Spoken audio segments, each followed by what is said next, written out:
Subscribe करंतु Odia online channel को bell icon को मध्य क्लिक करंतु जहाँ फल आमर प्रत्येक वीडियो सर्वप्रथम पाइपर। आज मु आपन को कहबी कि हाथर पापुली कुंडाई हेबार अर्थ कौन होता है। प्रायतः आम मैंने जाचे कि किछि संकेतर मान्यता बहु पूर्व चली आसुछि।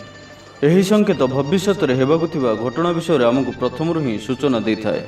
एही संकेतर माध्यम स्वप्न होइथाउ कि किछि पशुपक्षींकर शब्द होइथाउ किछि भी होई पारे। किछि संकेत एपरि भी होता है कि जहाँ आमको धनलाभ विषय प्रथम ही कहीदे थाए।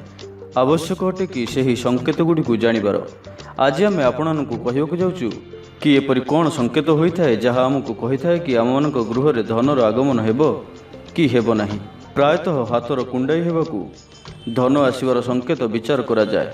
वास्तव में एपरि होता है कि यह केवल एक भ्रम अटे। यही कथाटी को सिद्ध करने किछि प्रमाण तो नहीं, किंतु यही मान्यता उपरे आखि बंद करी प्रायतः समस्ते विश्वास करथांती। तो आसंतु जानिबा कौन कौन संकेत होता है जहाँकि आमको धनलाभर सूचना देता है। शरीर डाहाण पटरे कौन अंगरे किंबा सीधासलख हाथ में बारंबार कुंडाई हेबा देखा दिए तो कौन जगार अचानक धन प्राप्ति हो पारे। बाम हाथ में कुंडाई हेबा धन खर्चर सूचना देता है। आखिटी कुंडाई हेबा धन वृद्धिर संकेत।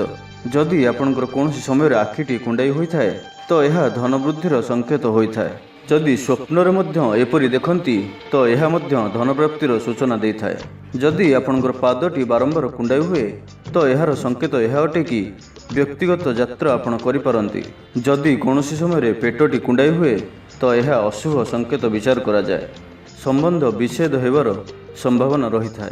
तो भिडियोटी आपको किपर लगे जदि भल लगी था लाइक करूँ, कमेंट करूँ, भिडियोटी को आप फ्रेंड्स सहित शेयर करूँ एवं आम यूट्यूब चैनल ओडिया ऑनलाइन को जदि आपने पर्यंत सब्सक्राइब करना सब्सक्राइब करनी।